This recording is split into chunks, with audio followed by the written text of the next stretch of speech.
Assalamu alaikum and welcome to Islamic Awakening with me, Reza Kazim. The message of social justice is considered to be one of the driving factors amongst many of the early adherents of Islam to submit to Allah and give their allegiance to the Islamic faith. Some argue that this message seems to be lost in the quagmire of current narratives about Islam and sometimes the narrow focus of Muslims on adhering to rules and regulations whilst losing focus of the underlying message of social justice. Perhaps the issue isn't about this emphasis, but about the relevance of the message of Islam's message of social justice.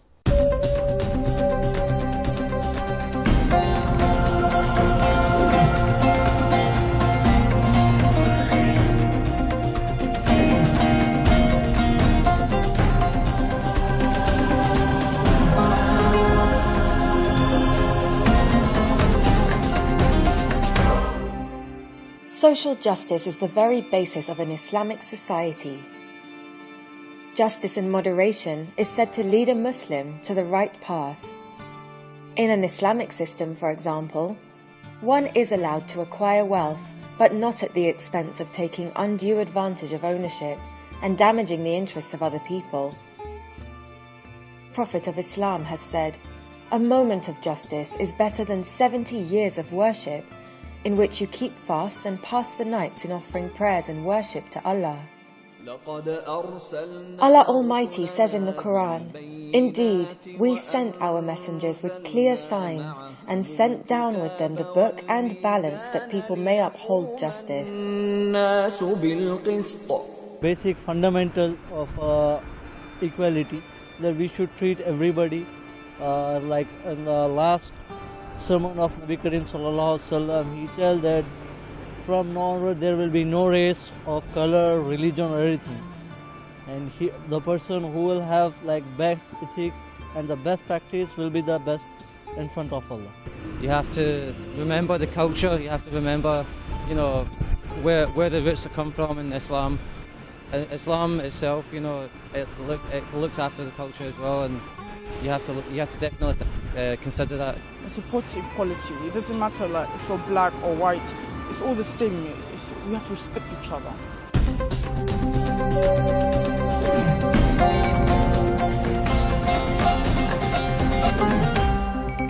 To address these and other issues, we have our esteemed guest, Professor Tariq Ramadan. Welcome to the program. Assalamu alaikum wa rahmatullah. Wa alaikum assalam. I want to start off by asking that, some people assert that social justice was an important factor in attracting people to Islam in the early days. Was it really? Yes, I think it's true, because the very beginning of this message and the substance of it was about mainly three things. The first is acknowledging that there is one God. This is the Tawheed, the unicity of God. And then the second two dimensions was to look at the universe as the creation of God, and God's creation, it's a gift for you. And then to look at the poor people. And the starting point of us coming close to God was to look at what was before invisible to the eyes. The nature around you that you were living within and without acknowledging that all these were gifts. And at the same time, the poor people that are invisible in your society and that you dismiss, you neglect. And everything in Islam has to do with this. So the message was also to make it clear that we are all equal, and then this equality was the starting point of one God, the unique and the one, and then one humanity, and the equal dimension here is that وَلَقَدْ كَرَّمْنَا بَنِي آدَمَ, we give dignity to human beings, and we have all the same dignity. And with regards to this, are there any Quranic verses which specifically allude to the idea of social justice being an important part of what Islam is? Yes, first, you have different things that are very important. The starting point is equality, which is very important, saying even and mentioning the fact that the only difference between people is about our taqwa, inna akramakum inda Allahi atqakum. So you are all equal in dignity, but the better and the best among you in dignity are the more God conscious. And then the second thing, it's all about this equality that we need to have between people. Also when it comes to the way we have to deal first, when it comes to the way we have to deal with poverty, understanding in Islam that poverty, the only way we have to deal with it is not through charity, it's the rights of the poor people. The rights of the poor people is very much something which has to do with justice, that you have to deal with it through this understanding that the poor people, the needy people, they have rights. The second thing which is also important, and it has to do with the whole dimension, al-amr bil-ma'ruf wal-nahy anil munkar, al-mu'minin wal-mu'minat ba'duhum awliya'u ba'd. So the believers and the men and women, they are allied and partners of one another, men and women, which is very important. يَأْمُرُونَ بِالْمَعْرُوفِ وَيَنْهَوْنَ عَنِ الْمُنكَرِ. They command what is good and they resist what is bad, meaning that they are involved in social justice in the way they are dealing with within the society. Meaning, once again here, that not only we are dealing with poverty, but we are also dealing with the common status within the society. And the most important thing, which is very important in the Islamic tradition when it comes to social justice, the first dimension is beyond poverty is also access to education. طلب العلم فريضة على كل مسلم ومسلمة, meaning that seeking knowledge is an obligation for every believer, man and woman, meaning that this is also something which is important. Social justice is also about education. It has to do with food, it has to do with housing, and it has to do with equal dignity of human beings. One of the things that sometimes we have the situation that you have rules and regulations, and sometimes they're seen as a kind of like a straitjacket to rather than to think about the underlying message of social justice.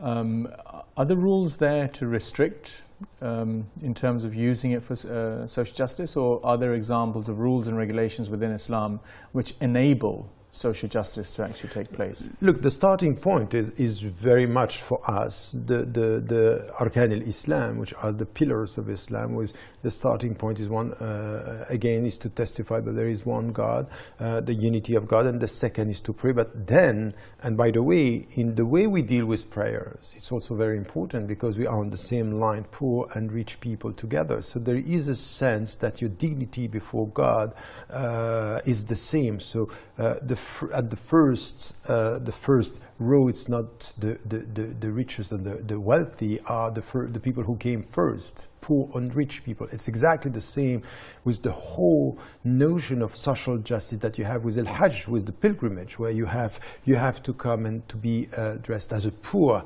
and then and in equal footing. So the whole philosophy is come to God with this sense of social justice. Now, when you come to rulings, what we have is, of course, is zakat, and zakat is the rights of the poor. It's the horizontal dimension of our relationship to God, that God is asking every one of us to think about the rights of the poor and the needy within the society from a perspective which is not, as I said, from charity, but from social justice that they have.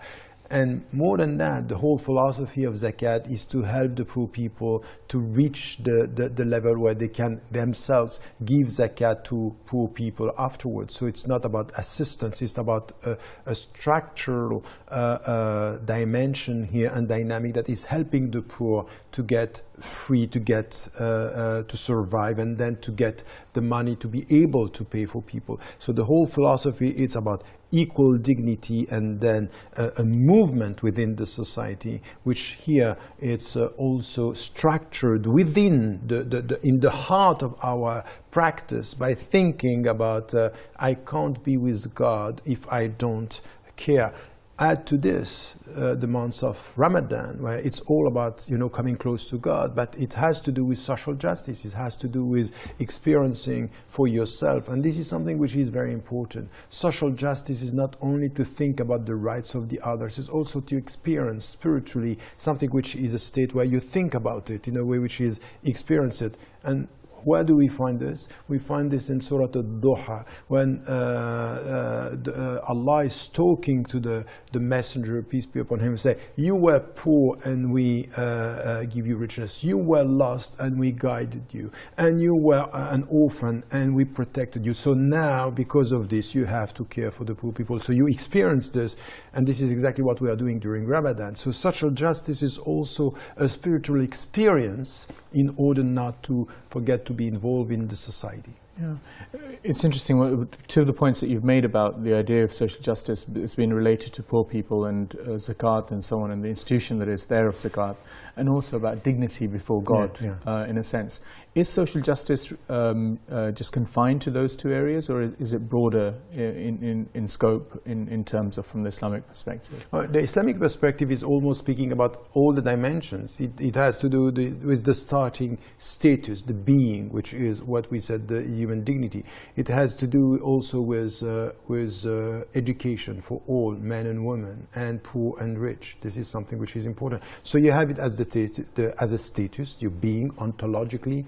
You have it as within religion before God. You have it as your education. You have it also as poverty, and then you have it also about something which is essential, which has to do with, I said, men and women, poor and rich. إن يكون غنيا أو فقيرا فالله أولى بهما. This is what we find in the Quran. If the people are rich or poor, God has precedence over both of them. So اعدلوا هو أقرب للتقوى. So be just. This is closer to God consciousness. So we have this understanding that justice and piety are coming together, but it also has to do with racism. ومن آياته أن خلق السماوات والأرض واختلاف ألسنتكم وألوانكم. Meaning, among his signs, خلق السماوات والأرض, the creation of heavens and earth, and the diversity of your colors and your language. Meaning that something which is essential in the Quran, black or white or Arabs or Asian, you are all equal. So no racism. And social justice has to do with racism. And as much as we can say that Islam is against all type of racism, we have to tackle the issue, because there is racism among Muslims today, and this is part of social justice as well. So it's not only poverty, it's not only men and women, it has to do also with colors, it has to do with origins. Okay. Interesting. And some of the, I mean, from the early days, do you have any kind of concrete examples of how social justice was perhaps enacted by Prophet Muhammad, peace be upon him, that impacted on how the culture of the Muslims, how the Islamic culture actually developed with regards to social justice? Yes, and this is also something which is very important to understand, is that he came with a message of peace, and then he was dealing with the powerful. Why? Because all the people who were following him were mainly poor people. So around his mosque in Medina, there were the poor people, and the poor people who were, he was dealing with them, and also from slavery, and everything in the Quran is to stop slavery, is to go beyond that, is to free the people. So this is something which was perceived as, oh, he is shaking the very essence of our political system and the power struggle and the power structure. So when you call for social justice, the more powerful can see that this could lead to conflict with the status quo and the whole system. So what happened was it's the poor coming with him. This is one thing. The second is also among the companions, that he had people coming from all the colors and all the cultures and all the origins. The one who was calling to the people to come to praise Bilal, and he was a black Muslims at that time, and the whole thing was, there is no difference. All these cultures, we are the same. The factor among us is brotherhood. إِنَّمَا الْمُؤْمِنُونَ إِخْوَةٌ, we are brothers and ancestors in Islam beyond anything else. So this is what he was doing, and his own daughter Fatima al-Zahra was very much involved in helping the poor around the mosque, and this was something which was so important.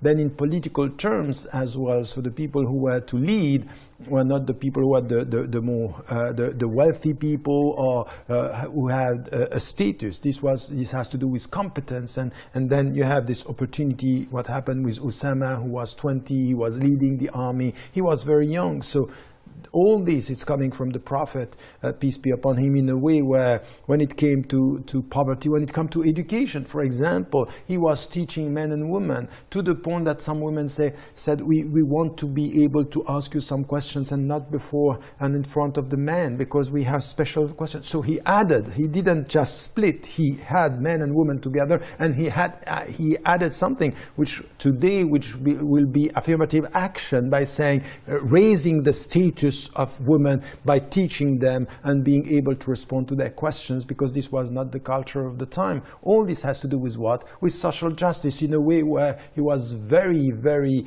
active and assertive on this, by once again being very clear about the fact that he wouldn't accept any discrimination. He started and he came with an whole army when people were discriminating one woman because she was wearing the headscarf. So this is the way he was, and this is also the message. There is no faith without struggling for social justice. I'm going to come back to that point.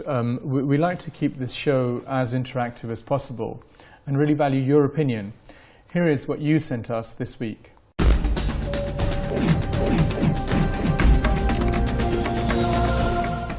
This week we asked, how important is social justice in Islam? Hanif from Sweden said, it is crucial. All the teachings of Islam lead to a just society. They go hand in glove. Kumail from Bangladesh said, social justice is emphasized by Islam, but unfortunately, this hasn't been implemented in most Muslim countries. And Amina from Ghana said, justice in general is a fundamental principle of Islam. If true Islam was to be practiced, the world would be a just and peaceful place today. And that's all the comments we have for this week. If you'd like to have your comments featured in the show, be sure to follow us on Facebook or join us on Twitter. One of the things that you were saying earlier was this idea of all of these concrete examples of how of how social justice was actually enacted by Prophet Muhammad, peace be upon him. Now, within that, how have those examples actually impacted on the development of the Islamic culture?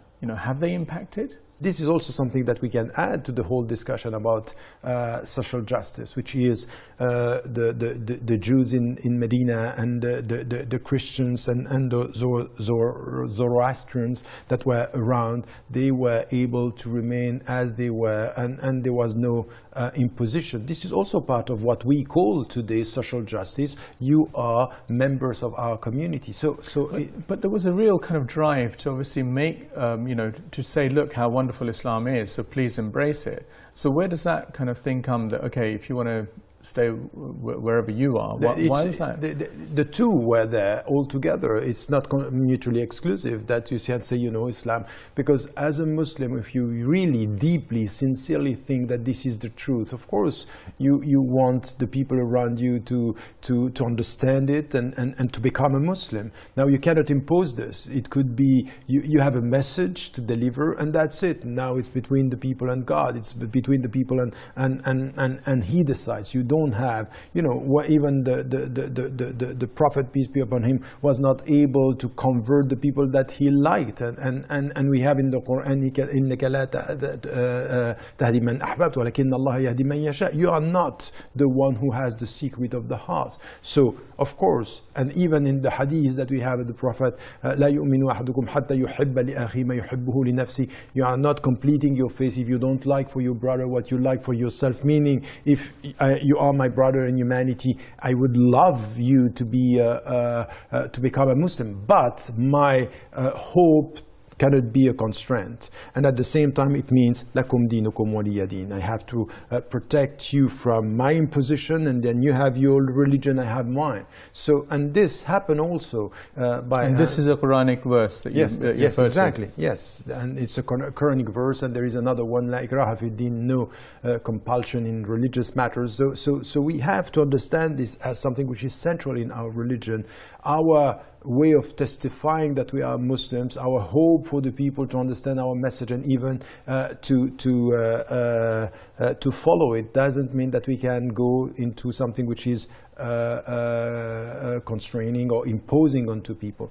This is one thing. So in history, what we had is also people looking at this and seeing, even, you know, when the Muslims were in Asia and around the world, the way they were behaving, this had an impact on the people. But there is something which was very essential from the very beginning and during the first generations, is this struggling against poverty, taking into account the poor people, respecting their dignity. All this was there.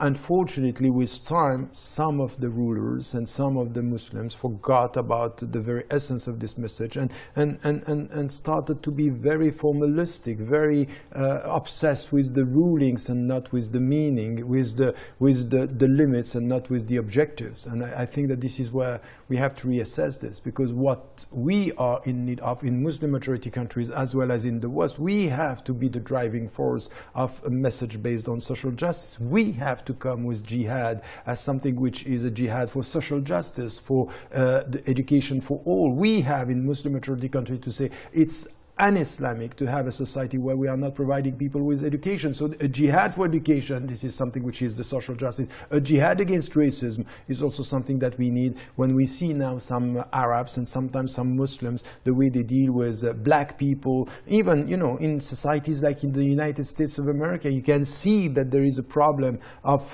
racism, that it's not acceptable. So we need jihad for social justice, that for sure. I mean, some people might say that the idea of social justice was great for the time and place, you know, in which it came, and from the kind of examples that you've given. But there are so many different drivers now for social justice. You know, that having social justice, is having social justice from an Islamic perspective even necessary, even essential? I mean, of course it is, because this is exactly what I was saying. If you look at the world the way it is now, even, you know, people are talking about social justice and we only talk about interpersonal relationship. Look at the climate change. Look at the global warming.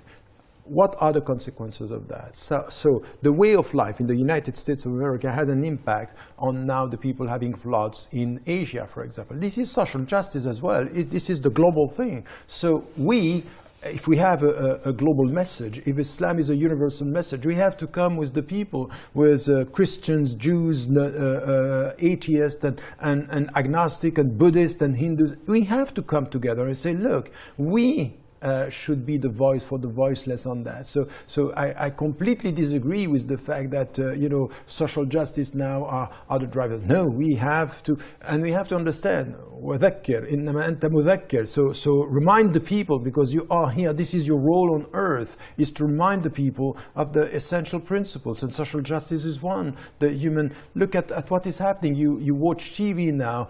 We are normalizing the fact that the life of migrants and refugees is less than white middle-class people. That's against any type of social justice. But that argument that you're putting forward is something that many people who are coming from different backgrounds will put forward and say yes. But so what is Islam bringing to the idea of social justice that perhaps others don't? That's exactly the point. You know, when it is said in the Quran, and it is said to the Prophet, peace be upon him, قُلْ لَسْتُ بِدْعًا مِنَ الرُّسُلِ. I'm not an innovator among the messengers. I'm just coming to remind you. This is what we have to do. There is nothing specific about Islam, but Islam is making it central. So we have to remind the people. So sometimes, you know, when you call somebody to the truth from an Islamic perspective, is to recall. It's already there. I'm not adding something new. I'm just reminding you of something that is already within you. So when I'm speaking about social justice, yes, wherever I go as a Muslim, I speak like that. And the people say, of course we are sharing this. That's fine. But our role is this added value to remind the people, to be the reminder within the society. And I think that this is what we have to do. Now, we also have to make it clear that we are coming with a message where we are sharing this human dignity together, this, you know, for example, investment in education. And we cannot lecture anybody. Look at the way things are happening in Muslim majority countries. We are not examples. We are not now showing the right way of doing things. So we might better keep quiet about